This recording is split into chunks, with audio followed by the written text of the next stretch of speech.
Brasil é um filme ruim. O Brasil virou um filme ruim, um filme em que o bandido vence no final. Depois de 7 anos da maior operação anticorrupção do continente, talvez a maior operação anticorrupção do mundo, 7 anos. O filme termina dessa forma, com José Dirceu, aquele que simboliza a corrupção institucionalizada nas engrenagens da República, livre para disputar novas eleições, muito provavelmente será candidato a deputado federal em 2026.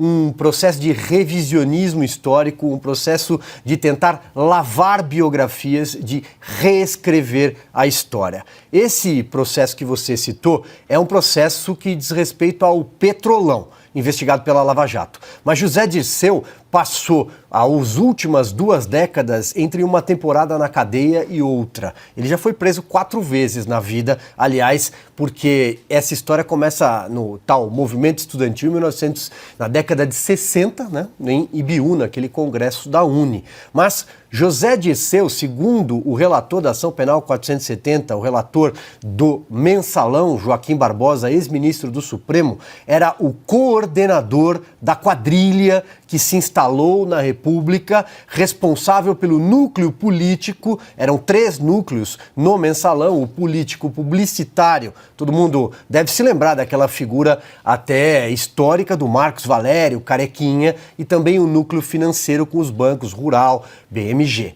Pois bem, se José Dirceu, que nega ser o chefe da quadrilha, não era o líder desse bando, só resta uma pessoa acima dele na hierarquia que governava o país. E eu imagino que essa pessoa, o presidente de turno nesse momento, Lula da Silva, também negue ser o coordenador do Mensalão. Um esquema para alugar legendas e comprar votos. E ele foi preso por tudo isso. Foi preso pelo Petrolão. Portanto, 4 passagens pela cadeia.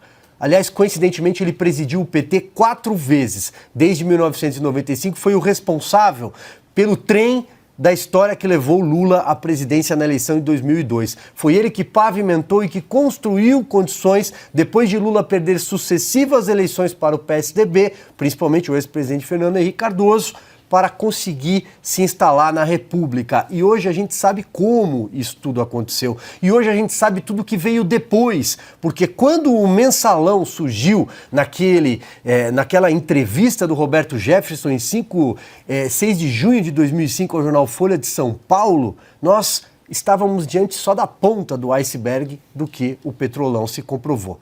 Mas é isso. O Brasil é um filme ruim. José Dirceu está de volta e, pegando as palavras do seu enunciado, Paula, é claro que o PT está de olho. É evidente que o PT está de olho. Porque tem muito mais gente interessada em tudo isso. Tem muito mais gente interessada em voltar à cena do crime, segundo o hoje vice-presidente Geraldo Alckmin, que foi a Brasília na garupa de Lula. Olha, Paula, tem toda essa questão que você acabou de trazer, a questão da desoneração, mas o fato é que isso será uma tendência daqui para frente. Nenhum prefeito, seja aquele que buscará a reeleição nesse segundo semestre ou o candidato, quer o Lula como cabo eleitoral. Hoje, o PT é um partido muito pequeno e o Lula é responsável por tudo isso, além, evidentemente, do impeachment da ex-presidente Dilma Rousseff.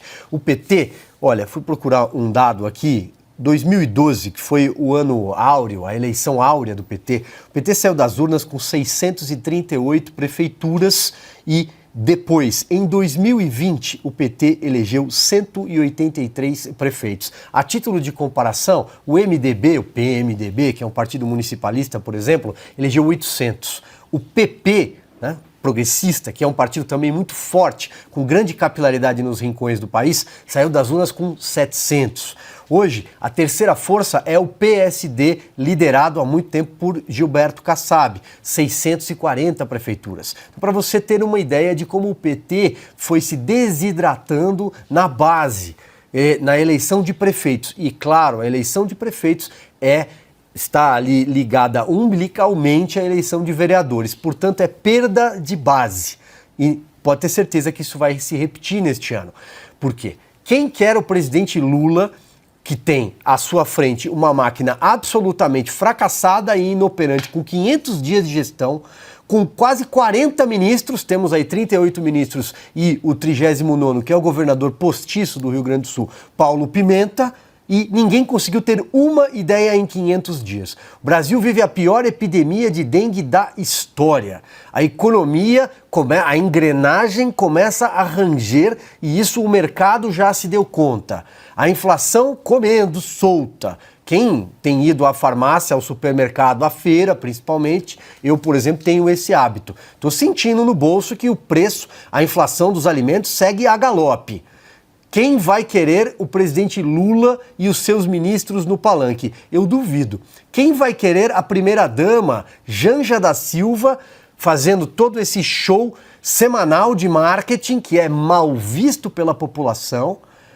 Essas viagens milionárias no ano passado passaram 62 dias no exterior, porque não tem clima para andar na rua aqui no Brasil. Aliás, não tem militância nas redes sociais, com exceção das agências de comunicação pagas, com exceção de algumas redações pagas também, emissora estatal que faz assessoria de imprensa por muitos milhões de reais. Tem uma live que teve de ser descontinuada por falta de público. Aliás, o apresentador, o Marcos Uchoa, que teve uma carreira no jornalismo esportivo, deu no pé porque cansou de passar vergonha. Quem vai querer esse pessoal no palanque? Ninguém. Então, esse é o recado dos prefeitos. Pode ter certeza, e quero ser cobrado depois das eleições, que o PT sairá derrotado.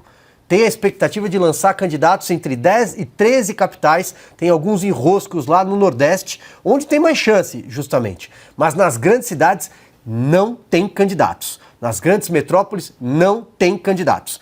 Começa por São Paulo. Né? São Paulo é um estado, é o maior PIB do Brasil, é o maior colégio eleitoral do Brasil, e o PT vai ter de apoiar Guilherme Boulos. Aliás, teve de repatriar Marta Suplicy, que atribuiu a Fernando Haddad, vejam vocês, hoje o ministro da Economia de Lula, segundo ela, o pior prefeito da história de São Paulo.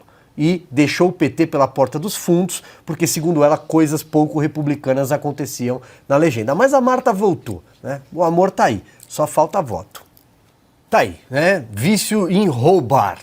Pois bem, ele já protagonizou as fotos em Paris, com os guardanapos, as joias. Ele competia, por exemplo, com o líder do PCC, Marcola, em quem tinha mais tempo de condenações, 350, 400 anos de cadeia para cumprir, né? Condenações impostas majoritariamente pela Lava Jato. Depois ele foi solto, ele reapareceu tomando uma birita num boteco, ele reapareceu fazendo ginástica, ele virou blogueiro.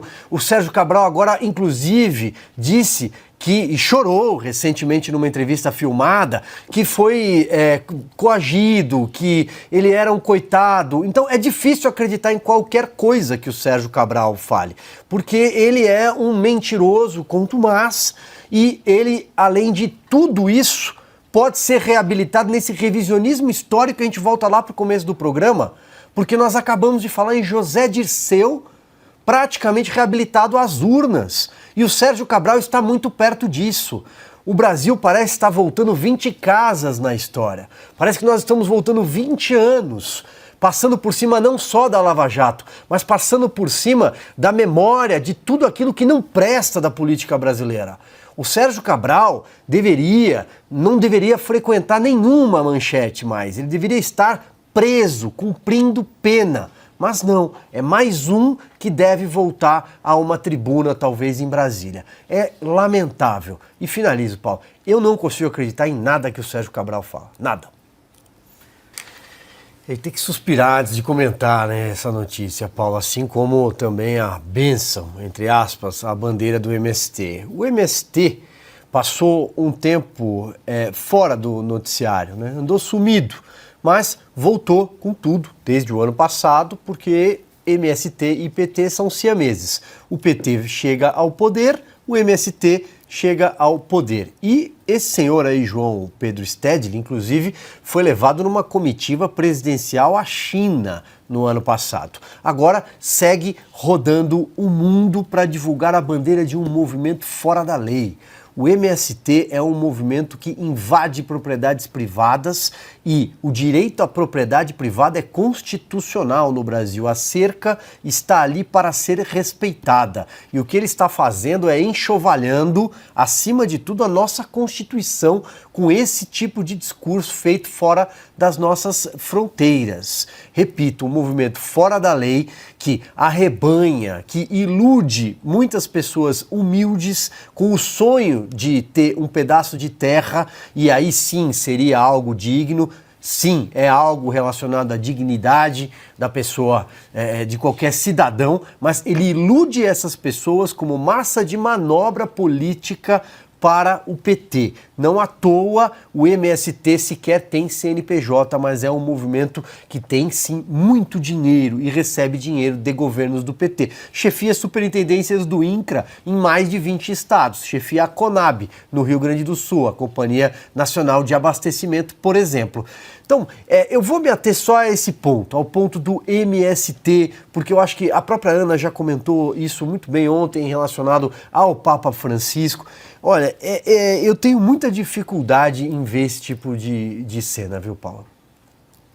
Para mim, o que chama a atenção é como a Nízia Trindade ainda é ministra da Saúde. Ela é uma das piores ministras que já passou por aquela pasta, que já passaram por ali. É um absurdo.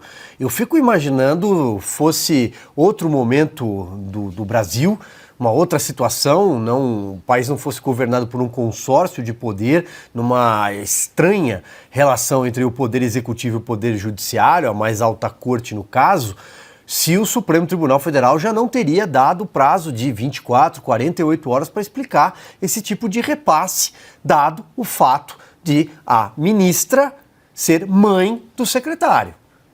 A ministra Nízia Trindade, além de tudo, ela tem como marca da sua gestão a maior epidemia de dengue da história do Brasil e os casos continuam se multiplicando em vários estados do país. Nós estamos no final, já caminhamos agora para o desfecho de maio e os casos continuam acontecendo há 5 meses e ela segue no posto. Quando levou um puxão de orelha público na frente dos demais ministros, ela chorou e foi consolada pela primeira-dama Janja. Há quem diga, em Brasília, isso é voz corrente no Congresso Nacional, por exemplo, que Nízia Trindade só não foi demitida ainda porque é amiga pessoal da primeira-dama Janja da Silva. Por isso não deixou o cargo. Vamos recordar aqui o governo Jair Bolsonaro. Ministros da saúde, aliás, de várias pastas, mas da saúde, deixaram o posto por muito menos e foram enxovalhados em manchetes sucessivas da imprensa tradicional no Brasil. A imprensa pedia a cabeça de ministro da Saúde toda semana, derrubava um a um num dominó. Agora a Nízia Trindade continua lá. Dinheiro mal aplicado. Dinheiro aplicado, por exemplo, com evento com dancinha pornográfica no Ministério. Tivemos isso também. Uso do Zé Gotinha para fazer politicagem. E aí também é claro que tem o braço da SECOM. Tem o braço do Paulo Pimenta também no passado. Mas vejam vocês, ela é a ministra da Saúde, área que deveria ser prioritária, junto com mais uma ou outra, talvez segurança pública e educação, em qualquer país. Mas o Brasil tem a Nízia Trindade.